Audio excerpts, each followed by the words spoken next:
Today's video is going to be a little different. Let's consider this to be a video of encouragement, hopefully. Something that has come up a lot is the barriers we all experience on any level in pursuing our goals. So music is a language, isn't it? So if we treat it as such, we could really address some things here that need to be addressed.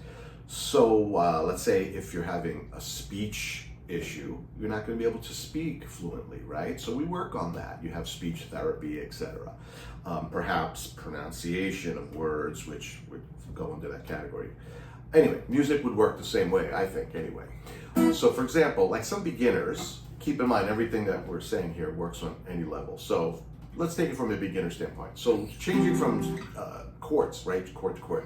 Let's say we have a G7 to a C, or let's rephrase that, a G major to C, or a G7 to C, or whatever. What you want to do is look at the common pair of fingers that work together. For example, let's say I'm going C to G7, back and forth. Instead of doing the beginner thing and building the chord as most beginners do with the first finger, second finger, then third finger, and then strumming, obviously that takes a lot of time. There's pauses in between chord changes, etc. So what we want to do is focus on the dominating pair of fingers. So if I'm on C and I want to go to G7, what I'm going to do is focus on my 2 and 3 and jump up simultaneously, at least with that pair. This way the first finger will find its way a lot faster. Obviously, this has to be done simultaneously, long-term goal, but this would accelerate the process and train you from going from 1, 2, 3 to something else. So always look for that pair. So that's something very basic. So if we're having trouble speaking, or let's say you're doing a song and it's just not sounding like the song, that just means it's not ready to serve up yet. So you just need to address things that will help. And going back to some basic things, such as those chord exercises. So in changing from chord to chord, what you want to do, again, can't stress enough, is use the method of focusing on a pair of fingers in the beginning that could work together and study the dance of the fingers. Now this can happen on so many levels with jazzier chords, like looking for pivot points, etc. Developing all sorts of techniques that way. Getting to learn the dance of your fingers.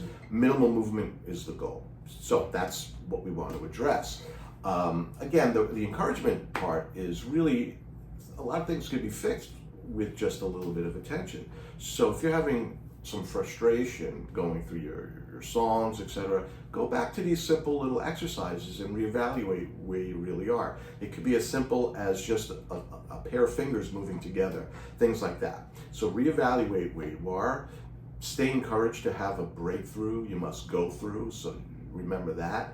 And have fun. We got to have fun. And the fun really comes after some of the work. And what you want to realize is music is to be played, right? Not worked, okay? However, I believe even Eddie Van Halen even said sometimes you have to work at playing music. So you put in the time to study the dance of the fingers, all that stuff, and address what needs to be addressed and stay encouraged. Anything could be possible if you just strip it down instead of drowning in a lot of information, thinking you're progressing, and you're really not. You're just fooling yourself into progression. And we're going to ignore that phone call. So keep that in mind. Have fun till the next time. Thank you. Please strum again.